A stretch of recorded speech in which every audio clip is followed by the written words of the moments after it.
Bonjour à tous, je suis Marinette. Je suis ravie de vous retrouver. Récemment, j'ai lu un article de témoignage d'expérience qui m'a beaucoup aidé. La protagoniste a vu certains frères et sœurs persévérer dans leurs devoirs malgré la maladie et par la suite vivre des guérisons miraculeuses. Elle en est venue à croire que tant qu'elle ne se plaignait pas face à la maladie et qu'elle continuait à accomplir son devoir, elle recevrait la grâce et les bénédictions de Dieu. Plus tard, lorsque son fils a été diagnostiqué avec une leucémie, elle a persévéré dans l'exécution de son devoir, sans se plaindre. Mais l'état de son fils ne s'est pas amélioré. Elle est devenue négative, nourrissant des plaintes et a même envisagé de renoncer à son devoir. Grâce au jugement des paroles de Dieu, qu'a-t-elle découvert sur elle-même? Où sa notion était-elle erronée? Et comment a-t-elle inversé la situation? Écoutons ensemble son expérience dans les conséquences d'une foi basée sur les notions et l'imagination. En 2004, j'ai été choisie par Dieu pour venir dans sa maison. Quand je me réunissais avec des frères et sœurs, je les entendais parfois échanger sur leurs expériences, disant qu'ils n'avaient pas abandonné leurs devoirs pendant la maladie et qu'ils s'étaient miraculeusement rétablis. J'ai également lu des témoignages d'expériences écrits par certains frères et sœurs. L'une des sœurs avait un cancer, mais elle tenait à s'acquitter de ses devoirs, et Dieu a retiré son cancer à son insu. En découvrant ces témoignages, je me suis dit, lorsque les frères et sœurs ont été confrontés à l'épreuve de la maladie, ils se sont appuyés sur la foi pour l'affronter. Ils sont restés fermes dans leur témoignage et la maladie a régressé. À l'avenir, il faudra que j'apprenne d'eux. Quelle que soit la maladie ou la catastrophe, je dois m'en tenir à mes devoirs et rester ferme dans mon témoignage. Ainsi, je vivrai dans la bénédiction de Dieu, tout comme les frères et sœurs. Durant l'été 2011, un jour, à midi, mon fils de 7 ans jouait dans le salon, chaussé de patins à roulettes. Il a accidentellement renversé le téléviseur qui lui est tombé dessus, et il s'est mis à saigner abondamment de partout, même du nez. J'ai été choquée et j'ai senti mon cœur remonter dans ma gorge. J'ai immédiatement prié Dieu. Mon Dieu, peu importe ce qui arrive à mon enfant, qu'il vive ou qu'il meure, empêche mon cœur de se plaindre, je t'en prie. Après l'examen de mon fils à l'hôpital, le médecin m'a dit de le garder sous surveillance chez nous et que tant qu'il n'avait pas de fièvre, tout irait bien. Plus tard, mon fils s'est rétabli. Par la suite, j'ai réfléchi à cet incident. Je ne me suis pas plainte et mon fils s'est rapidement rétabli.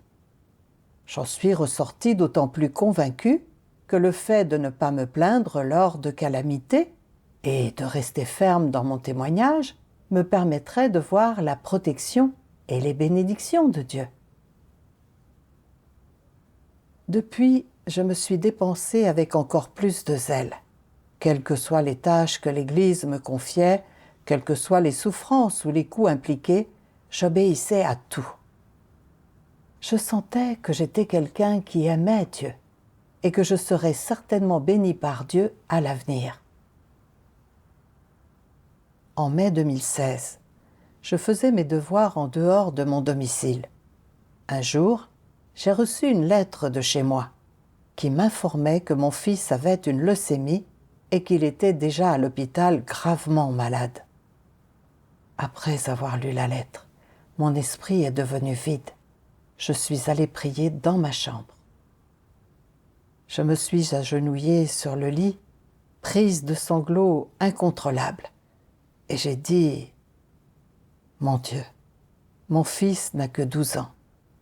Vas-tu vraiment le prendre ?» Après cela, Je ne pouvais rien dire de plus. Je voulais rentrer immédiatement pour m'occuper de mon fils, le réconforter et l'encourager. Mais j'ai réfléchi à la façon dont les antéchrists perturbaient la vie d'Église, entravant différents travaux et portant atteinte à la vie des frères et sœurs. À ce moment critique, Dieu voulait voir ce que j'allais décider, si j'allais maintenir le travail de l'Église ou mettre de côté mes devoirs pour m'occuper de mon fils. J'ai pensé à Job, qui, couvert d'ulcères, a enduré de si grandes épreuves, sans se plaindre de Dieu, restant ferme dans son témoignage. À la fin, Dieu lui est apparu. Non seulement il l'a guéri, mais il l'a abondamment béni. Quand j'ai réfléchi à la façon dont la maladie de mon fils était entre les mains de Dieu, cela m'a obligé à choisir de satisfaire Dieu et de maintenir mes devoirs, pour ne pas laisser les stratagèmes de Satan triompher. J'étais convaincue que si je restais ferme dans mon témoignage, Dieu bénirait la guérison de mon fils. Particulièrement en considérant la façon dont Abraham s'est soumis à Dieu et était prêt à sacrifier son fils unique, Isaac, et le fait que Dieu n'ait pas pris son fils, mais l'ait béni encore plus. J'ai senti que Dieu me testait aussi à travers mon enfant. Si je remettais mon fils entre les mains de Dieu et restais ferme dans mon témoignage, j'étais convaincue que Dieu bénirait mon fils pour qu'il se rétablisse. Après cela, je ne me suis plus attardée sur la maladie de mon fils, mais me suis plongée dans mes devoirs. Lorsque je suis rentrée à la maison, mon mari m'a dit que notre fils n'était pas atteint de leucémie. Il s'agissait simplement d'un excès de globules blancs et d'une faible immunité, qui pourrait évoluer vers une leucémie en l'absence d'un traitement en temps opportun. Nous nous sommes rendus dans plusieurs hôpitaux connus, mais aucun des multiples experts consultés n'a pu diagnostiquer la maladie. Nous n'avons pas eu d'autre choix que de rentrer chez nous pour suivre un traitement conservateur. Nous avons dépensé plus de 2000 yuan en médecine chinoise, mais il n'y a pas eu d'amélioration. Je me suis dit, pour Dieu, il n'y a pas de cas difficile, tant que les gens s'en remettent sincèrement à Dieu et se soumettent à lui. N'est-il pas facile pour Dieu de les guérir? Par la suite, j'ai souvent échangé avec mon enfant. Avec cette maladie, nous ne devons pas nous plaindre et nous devons nous soumettre aux orchestrations et aux arrangements de Dieu. Si nous restons fermes dans notre témoignage, Dieu fera en sorte que tu guérisses de ta maladie.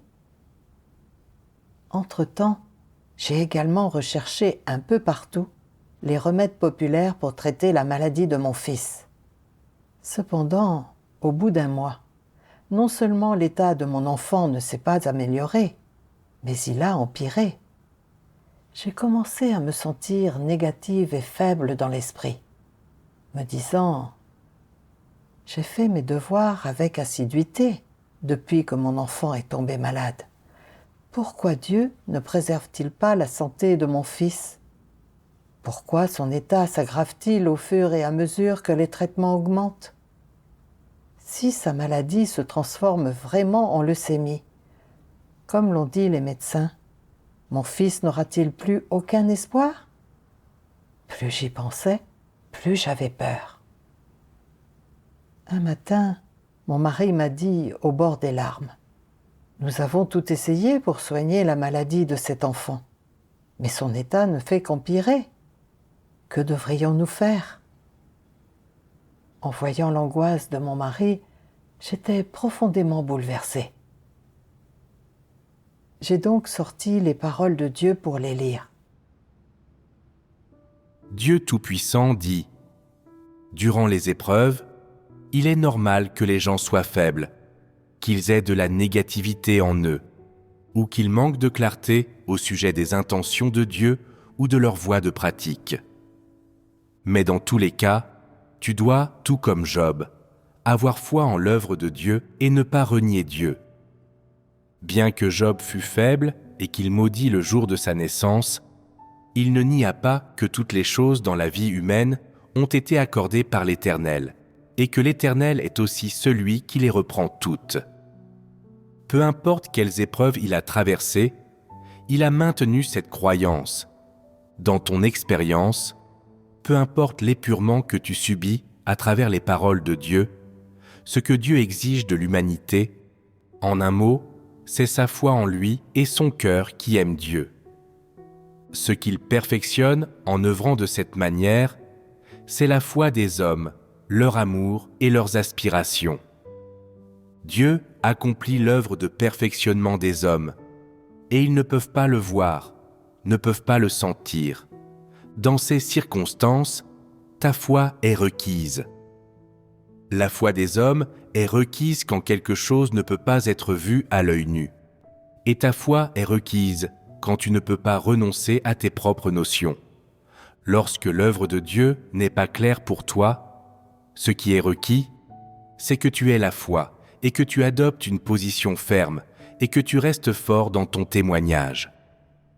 Quand Job atteignit ce point, Dieu lui apparut et lui parla. Autrement dit, ce n'est que par ta foi que tu pourras voir Dieu. Et quand tu auras la foi, Dieu te rendra parfait. Sans la foi, il ne peut pas faire cela. Après avoir lu ces paroles de Dieu, j'ai acquis une certaine compréhension de ce qu'est la vraie foi.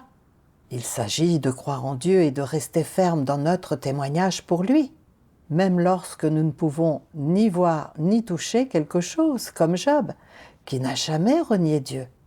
C'est ce que Dieu désire. J'ai échangé avec mon mari. Croire en Dieu et faire son devoir uniquement quand tout va bien ne reflète pas nécessairement une foi véritable.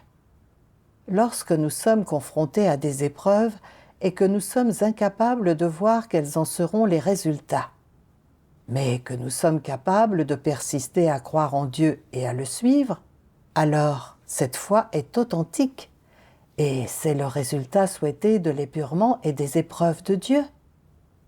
Sinon, nous ne croirions en Dieu que pour sa grâce et ses avantages, et Satan nous accuserait et refuserait de nous reconnaître. Que l'état de notre fils s'améliore ou non, si nous continuons à suivre Dieu et à nous soumettre à lui, Satan sera vaincu et couvert de honte, et Dieu gagnera de la gloire de notre part. Après m'avoir écouté, mon mari a acquiescé en hochant la tête. Par la suite, l'état de notre fils n'a montré aucun signe d'amélioration. Un jour, il s'est appuyé sur le rebord de la fenêtre en regardant les autres enfants aller à l'école avec leur sac à dos. Il avait l'air envieux, et avec les larmes aux yeux et la gorge nouée, il nous a dit « Maman, tous les autres enfants vont à l'école, mais moi je suis malade et je ne peux pas y aller. Tu me dis toujours de me soumettre à Dieu. Pendant combien de temps faudra-t-il que je me soumette avant d'aller mieux ?» Entendre ces mots de mon fils m'a fait l'effet d'un coup de poignard dans le cœur. Ma foi ne pouvait plus le supporter. Je me suis dit, depuis que mon fils est tombé malade, je souffre, mais j'ai toujours tenu ferme dans mes devoirs. J'ai toujours fait de mon mieux pour coopérer. Comment se fait-il que Dieu n'ait toujours pas guéri la maladie de mon fils ? Mon cœur n'est-il pas assez sincère ? Le médecin a dit que si mon fils ne guérissait pas, il pourrait avoir besoin d'une amputation. Si cela se produisait, comment vivrait-il à l'avenir ? Pensant à ces conséquences horribles, mon cœur souffrait atrocement, comme s'il avait été piétiné encore et encore. Lorsque j'ai atteint ce niveau de douleur, j'ai prié Dieu. Dieu, pourquoi la maladie de mon fils ne s'améliore-t-elle pas ? Je suis trop faible pour supporter cela plus longtemps. Dieu, s'il te plaît, éclaire-moi pour que je comprenne ton intention. Fin septembre, notre dirigeant m'a envoyé une lettre sollicitant ma coopération pour un certain devoir. J'ai refusé parce que je m'inquiétais de la maladie de mon fils. Plus tard, je me suis rendu compte que pendant toutes mes années de foi en Dieu, je n'avais jamais refusé un devoir, peu importe l'ampleur de la difficulté à laquelle j'étais confrontée. Mais ce jour-là, j'avais rejeté un devoir à cause de la maladie de mon fils. Cette prise de conscience m'a bouleversée. En réfléchissant à mon attitude envers Dieu pendant cette période, je me suis rendu compte que je n'avais fait que prier et lire les paroles de Dieu de manière superficielle. Mon cœur était faible. Chaque jour, je donnais des médicaments à mon fils et mon cœur était rempli de peur et d'angoisse. Je craignais constamment que la maladie de mon fils ne s'améliore pas et que je le perde. Alors, je ne me concentrais pas sur mes devoirs. Quand j'ai pensé à ça, une question m'a soudain traversé l'esprit. N'étais-je pas en train de trahir Dieu ? J'ai pensé à un passage des paroles de Dieu. Dieu Tout-Puissant dit « Ta manière de considérer les commissions de Dieu est extrêmement importante, et c'est une question très sérieuse. Si tu ne peux pas terminer ce que Dieu a confié aux gens, alors tu n'es pas digne de vivre en sa présence et tu devrais être puni. Il est parfaitement naturel et justifié que les humains terminent toute commission que Dieu leur confie. C'est la suprême responsabilité des hommes, tout aussi importante que leur vie même. Si tu ne prends pas les commissions de Dieu au sérieux, alors tu le trahis de la manière la plus grave. En cela, tu es plus lamentable que Judas, et tu devrais être maudit. » J'ai ressenti la colère de Dieu à travers ces paroles sévères de jugement. Il s'est avéré que prendre le mandat de Dieu à la légère était une très mauvaise idée. L'attitude de Dieu envers ceux qui rejettent son mandat est une attitude de dégoût et de malédiction. J'ai frémi en lisant ces mots. J'avais cru en Dieu pendant de nombreuses années, sans me rendre compte de la vérité réalité. Face à des situations qui ne correspondaient pas à mes notions, je pouvais toujours abandonner mes devoirs et trahir Dieu. En reconnaissant cela, j'ai prié Dieu en me repentant. Tout en cherchant, j'ai lu un passage des paroles de Dieu. Dieu Tout-Puissant dit « Ces jours-ci, la plupart des gens sont dans ce genre d'état. Afin de gagner des bénédictions, je dois me dépenser pour Dieu et payer un prix pour lui. Afin de gagner des bénédictions, je dois tout abandonner pour Dieu. Je dois exécuter ce qu'il m'a confié et je dois accomplir mon devoir correctement. Cet état est dominé par l'intention de gagner des bénédictions, ce qui est un exemple du fait de se dépenser entièrement pour Dieu, dans le but d'obtenir des récompenses de sa part et de gagner une couronne. Ces gens-là n'ont pas la vérité dans leur cœur, et il est certain que leur compréhension consiste simplement en quelques formules et doctrines dont ils font étalage partout où ils vont. Leur chemin est celui de Paul. La foi de ces gens-là est un acte de labeur constant et, au fond, ils pensent que plus ils en font, plus cela prouvera leur loyauté envers Dieu. Que plus ils en font, plus il est certain qu'il sera satisfait. Que plus ils en font, plus ils mériteront de se voir offrir une couronne devant Dieu, et plus grandes seront les bénédictions qu'ils obtiendront. Ils pensent que s'ils peuvent endurer la souffrance, prêcher et mourir pour Christ, s'ils peuvent sacrifier leur propre vie, et s'ils peuvent exécuter tous les devoirs que Dieu leur a confiés, ils seront alors ceux qui gagnent d'immenses bénédictions, et ils seront assurés de se voir offrir des couronnes. C'est précisément ce que Paul s'imaginait et ce qu'il cherchait. Voilà exactement le chemin qu'il a suivi. Et c'est en étant guidé par de telles pensées qu'il a travaillé pour servir Dieu. Ces pensées et ces intentions ne tirent-elles pas leur origine d'une nature satanique ? C'est exactement comme les humains mondains, qui croient que pendant qu'ils sont sur Terre, ils doivent courir après le savoir, et qu'après l'avoir obtenu, ils peuvent se démarquer, devenir fonctionnaires et avoir un statut. Ils se disent qu'une fois qu'ils ont un statut, ils peuvent réaliser leurs ambitions et faire atteindre un certain niveau de prospérité à leurs entreprises et affaires familiales. Les non-croyants ne suivent-ils pas tous ce chemin ? Ceux qui sont dominés par cette nature satanique ne peuvent qu'être comme Paul dans leur foi. Ils se disent « Je dois me défaire de tout pour me dépenser pour Dieu. Je dois être loyal devant Dieu et, au bout du compte, je recevrai de grandes récompenses et de magnifiques couronnes. » Cette attitude est la même que celle des gens mondains qui poursuivent des choses mondaines.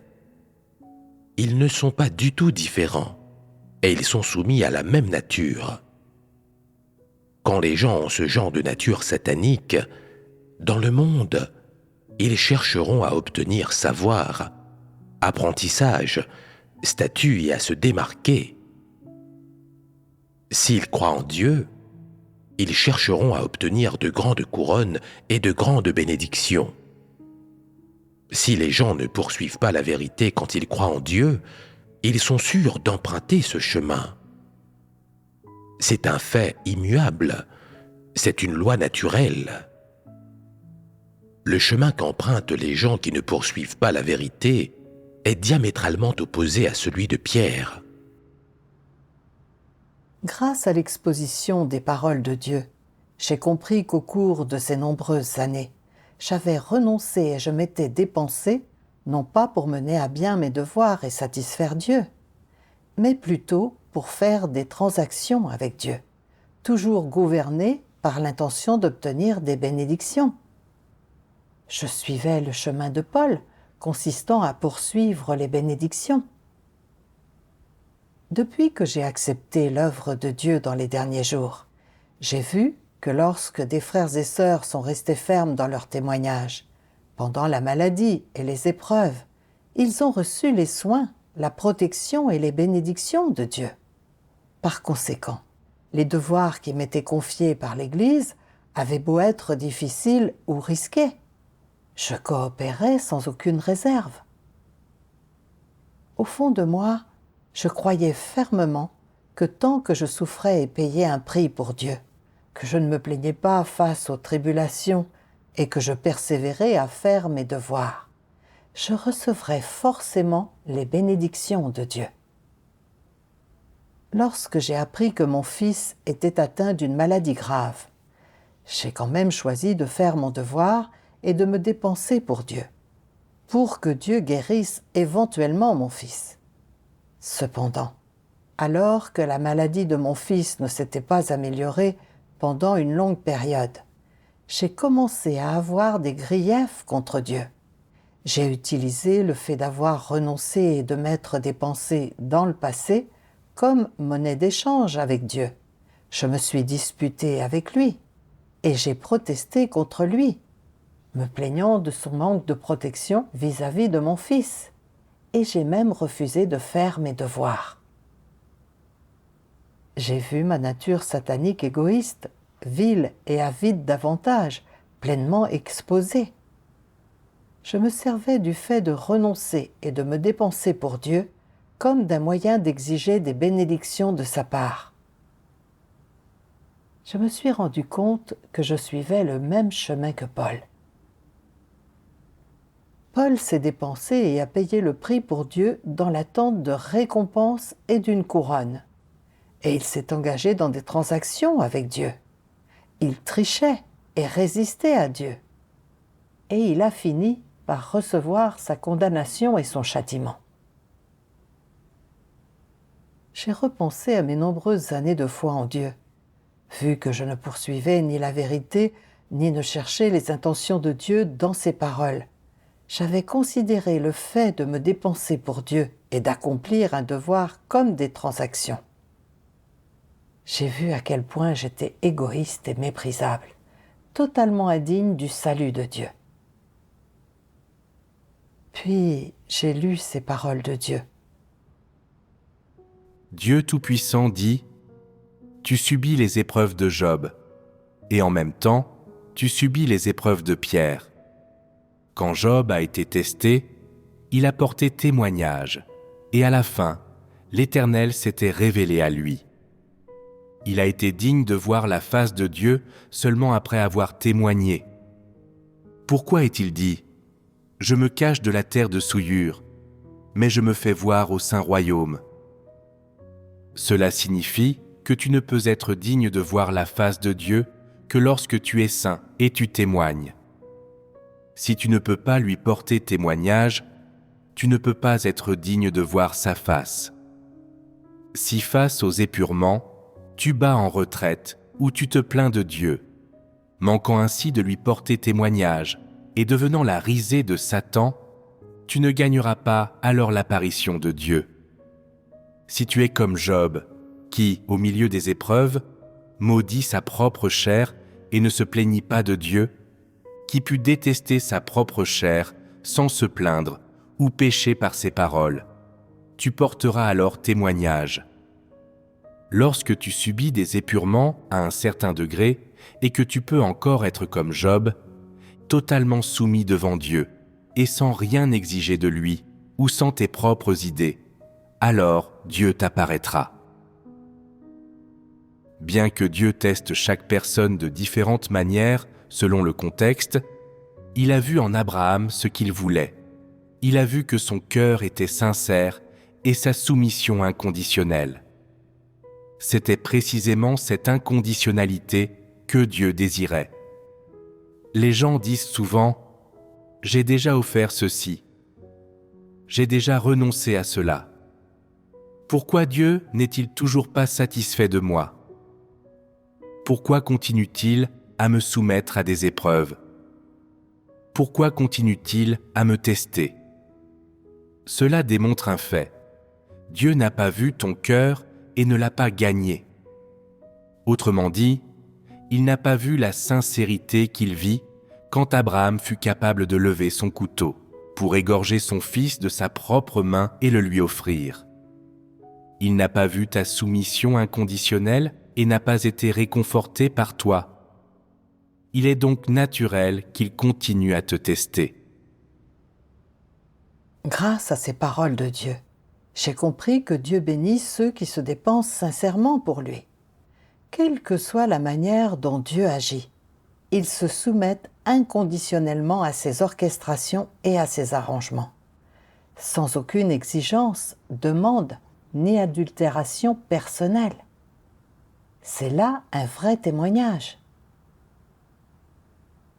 Je n'ai pas pu m'empêcher de penser à Job. Il avait seulement entendu parler de Dieu, et pourtant, lorsqu'il a perdu tous ses biens et ses enfants, qu'il a été couvert de plaies, et que sa femme s'est même moquée de lui, il s'en est quand même tenu à la voie de la crainte de Dieu et de l'éloignement du mal, disant « L'Éternel a donné et l'Éternel a ôté. Que le nom de l'Éternel soit béni. » Job n'a pas essayé de négocier avec Dieu ou d'exiger des choses de lui. Il a gardé un cœur pur envers lui. J'ai également pensé à Abraham. Il avait 100 ans lorsque son fils Isaac est né, un fils qu'il aimait beaucoup. Lorsque Dieu lui a demandé d'offrir Isaac en sacrifice, même s'il avait de l'affection pour son fils, il ne vivait pas de cette affection. Il a, de son plein gré, offert Isaac sur l'autel.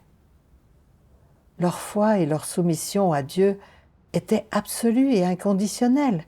Il n'y avait ni négociation ni exigence. Ils ont exclusivement suivi la voie de Dieu, sans rechercher une bénédiction ou un gain personnel. Leur témoignage était vraiment louable et admirable. Cependant, j'avais toujours mal compris. en cas de maladie ou de calamité. Tant que je pouvais continuer mes devoirs sans me plaindre, je pensais que ces bons comportements étaient suffisants pour rester ferme dans mon témoignage et satisfaire Dieu, et que je recevrais ses bénédictions. Mais derrière le fait de me dépenser, il n'y avait ni sincérité ni soumission à Dieu. Mes sacrifices étaient entièrement motivés par le fait de tricher, de marchander et d'exiger des choses. Ce n'était pas du tout un témoignage authentique, et ce comportement était détestable pour Dieu et ne méritait pas ses bénédictions.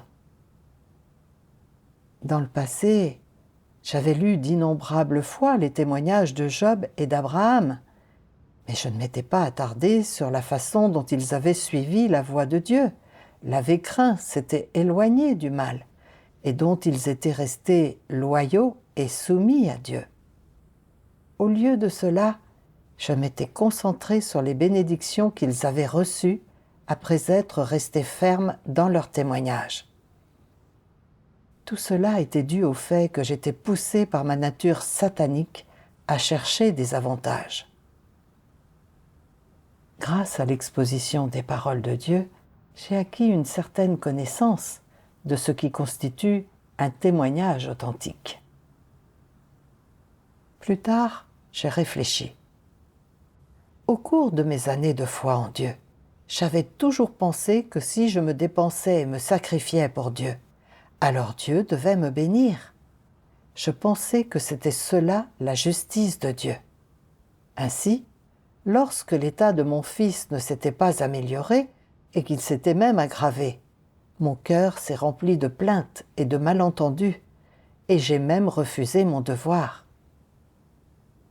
J'ai cherché une façon de gérer correctement cette situation. Au cours de mes recherches, je suis tombé sur un passage des paroles de Dieu. Dieu Tout-Puissant dit « La justice n'est en aucun cas l'équité ou le fait d'être raisonnable. Il ne s'agit pas d'égalitarisme, ni de t'accorder ce que tu mérites selon le volume de travail que tu as accompli, ni de te payer pour le type de travail que tu as réalisé, ni de te donner ton dû d'après les efforts que tu as déployés. Cela n'est pas la justice, c'est simplement être équitable et raisonnable. Très peu de gens sont capables de connaître le tempérament juste de Dieu. Supposez que Dieu ait éliminé Job après que Job lui a rendu témoignage. Cela aurait-il été juste ? En fait, cela l'aurait été. Pourquoi appelle-t-on cela la justice ? Comment les gens envisagent-ils la justice ? Si quelque chose est conforme aux notions des gens, il leur est très facile de dire que Dieu est juste. En revanche, s'ils ne considèrent pas que cela soit conforme à leurs notions, si c'est quelque chose qu'ils sont incapables de concevoir, alors il leur serait difficile de dire que Dieu est juste. Si Dieu avait détruit Job à l'époque, les gens n'auraient pas dit qu'il était juste. En réalité, que les hommes aient été corrompus ou non, et qu'ils l'aient été profondément ou non, Dieu doit-il se justifier quand il les détruit ? Devrait-il expliquer aux gens sur quelle base il agit ainsi ? Dieu doit-il dire aux gens quelle loi il a ordonnée ? Il n'y a pas lieu. Aux yeux de Dieu, une personne qui est corrompue et qui est susceptible de s'opposer à lui est dénuée de toute valeur. La manière dont Dieu la traite sera toujours appropriée, et il s'agit toujours des arrangements de Dieu. Si tu étais déplaisant à ses yeux, et s'il disait qu'il n'avait que faire de toi après ton témoignage, et que par conséquent, il te détruisait, serait-ce là aussi sa justice ? Absolument. Tu ne peux peut-être pas le reconnaître tout de suite en t'en tenant aux faits, mais tu dois le comprendre dans la doctrine. Tout ce que Dieu fait est juste. Même si les humains ne sont pas capables de percevoir la justice de Dieu, ils ne doivent pas porter de jugement à volonté. S'il fait quelque chose qui leur semble déraisonnable, ou s'ils ont une opinion à ce sujet et que cela les amène à dire qu'il n'est pas juste, alors ils ne se montrent pas du tout raisonnables. Tu vois que Pierre a trouvé certaines choses incompréhensibles, mais il était sûr que la sagesse et la volonté de Dieu étaient présentes dans ces choses-là. Les humains ne peuvent pas tout comprendre. Il y a tant de choses qu'ils ne peuvent saisir. Ainsi donc, connaître le tempérament de Dieu n'est pas une chose facile. En réfléchissant à l'exposition de Dieu, j'ai réalisé que je n'avais pas une compréhension pure du juste tempérament de Dieu. J'avais l'habitude de penser que si nous nous dépensions pour Dieu et que nous tenions ferme dans notre témoignage, alors Dieu nous bénirait, nous débarrassant de toutes nos difficultés et de notre douleur, et nous permettant de vivre dans ses bénédictions. Cela me semblait juste et raisonnable. Je pensais que c'était la justice de Dieu. Cependant, ce type de compréhension ne correspond pas à l'intention de Dieu. Dieu est le Créateur et les êtres humains sont des êtres créés.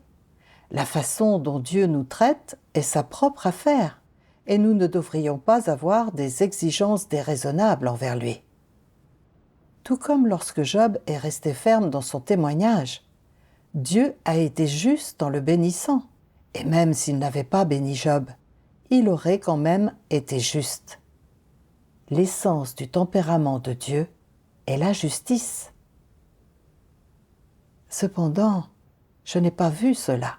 Je croyais que la justice était synonyme d'égalitarisme, d'équité et de raisonnabilité.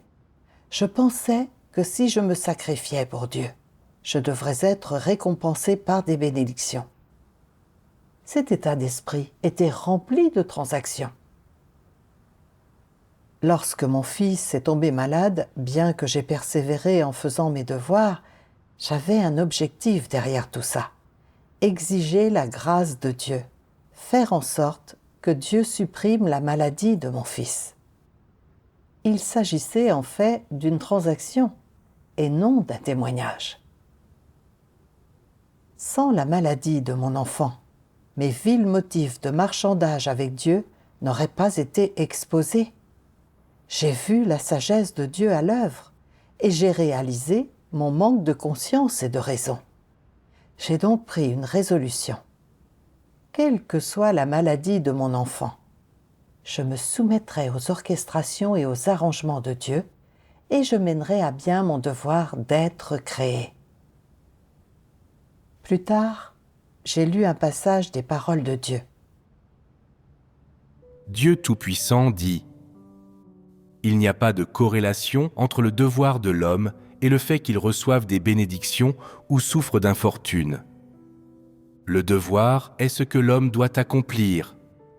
C'est sa vocation qui vient du ciel, et ce devoir ne devrait pas dépendre de récompenses, de conditions ou de raisons. C'est alors seulement qu'il fait son devoir. Recevoir des bénédictions fait référence au fait d'être perfectionné et de jouir des bénédictions de Dieu après avoir fait l'expérience du jugement.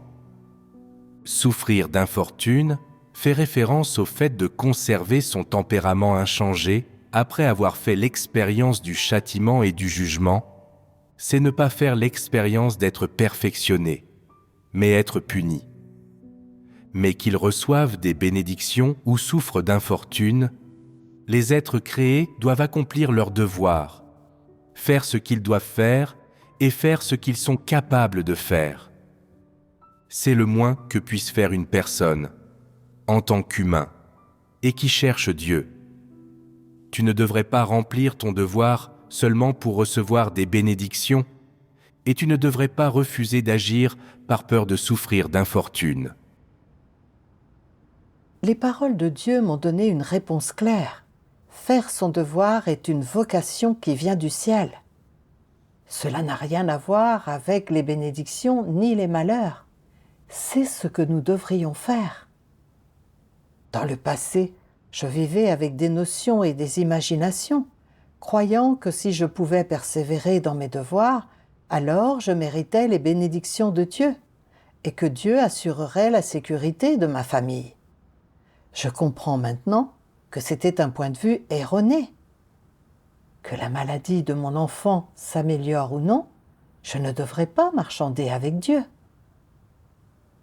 À partir de ce moment-là, j'étais prête à me soumettre aux orchestrations et aux arrangements de Dieu et à mener à bien mes devoirs et mes responsabilités.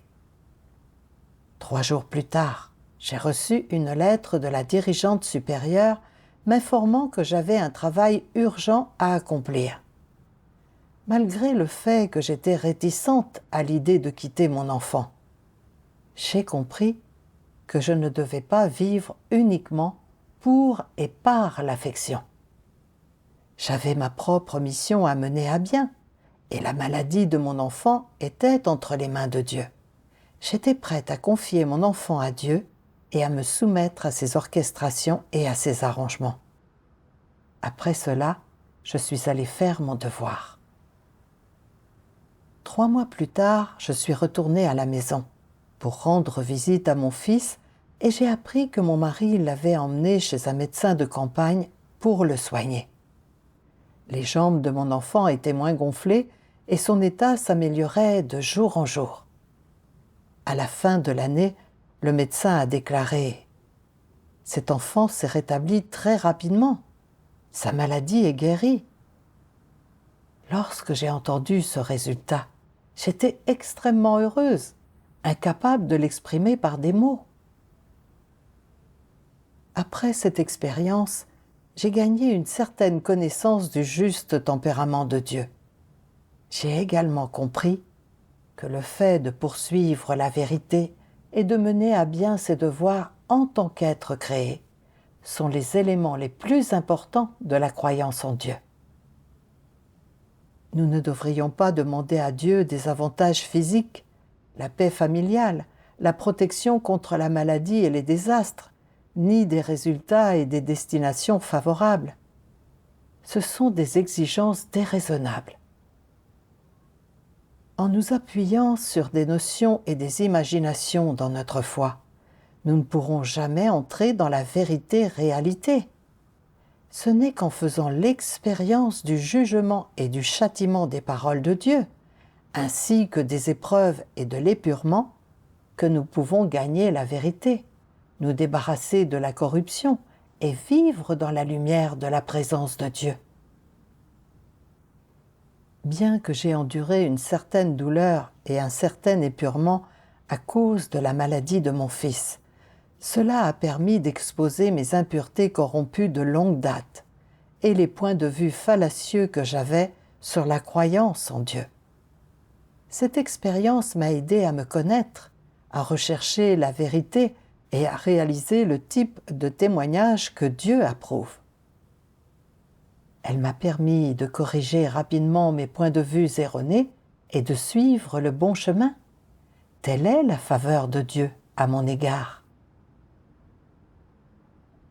C'est la fin de la lecture d'aujourd'hui. Quelles sont vos impressions et vos gains après avoir écouté? N'hésitez pas à partager vos réflexions dans les commentaires et à en discuter avec nous. Merci de nous avoir rejoints et à la prochaine fois.